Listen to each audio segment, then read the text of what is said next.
और ब्रेक के बाद अब खबर कर्नाटक से, जहां आज इतवार को मुकम्मल बंदिश है। इसे संडे कर्फ्यू का नाम दिया गया है। 5 जुलाई से 2 अगस्त तक हर इतवार को रियासत में कर्फ्यू रहेगा, ताहम अशियाए ज़रूरिया की दुकानें ज़रूर खुली रहेंगी। सनीचर शाम 8 बजे से पीर की सुबह 5 बजे तक ये कर्फ्यू नाफिज रहेगा। रियासत कर्नाटक में कोरोना के बढ़ते मामलों के पेश नज़र ये अहम फैसला लिया गया। और चलिए, बेंगलुरु से हमारे साथ मौजूद हैं हमारे नुमाइंदे रऊफ अहमद हलूर। रऊफ, कर्नाटक में इतवार को संडे कर्फ्यू नाफिज किया गया है।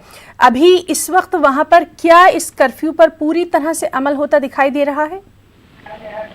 जी बिल्कुल भी यहाँ पर बेंगलोर में इस कर्फ्यू को अच्छा रेस्पॉन्स हासिल हुआ है।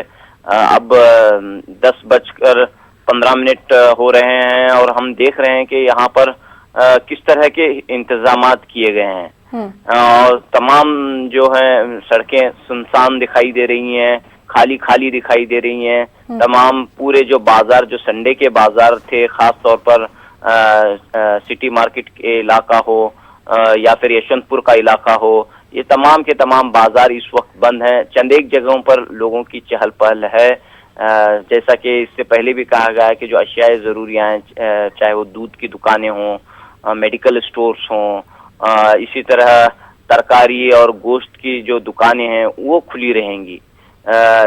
इसके बावजूद हम देख रहे हैं कि लोगों ने यहाँ पर एक जिम्मेदारी का सबूत पेश करते हुए ये ज़रूरी अशिया की दुकानें खुली रहने के बावजूद भी लोगों की भीड़ इस वक्त दिखाई नहीं दे रही है। और हम देख रहे हैं कि बेंगलोर एक तरह से कोरोना का कैपिटल बनता हुआ जा रहा है। यहाँ पर पिछले एक हफ्ते में जो है अचानक कोरोना की वबा में उछाल आया है, कोरोना के केसों में उछाल आया है।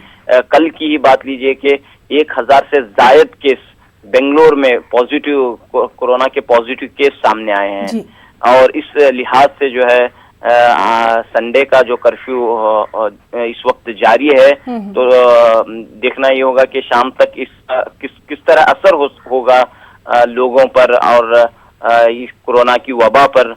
और हम ये भी देख रहे हैं कि ये जो कर्फ्यू है न सिर्फ बेंगलोर बल्कि पूरे कर्नाटक में जो है हफ्तावारी लॉकडाउन का सिलसिला शुरू हो चुका है। आज पहला दिन है। बहरहाल अब एहतियात लोगों को खुद ही करनी है, लगातार हम यही बात कह रहे हैं। और कर्नाटक में जिस तरह से आज संडे कर्फ्यू जारी है, उसको देखते हुए आगे क्या कुछ कोरोना पर काबू पाया जा सकता है, इस पर भी लगातार नजर बनी रहेगी। रऊफ, बहुत बहुत शुक्रिया आपका तमाम तर जानकारी के लिए।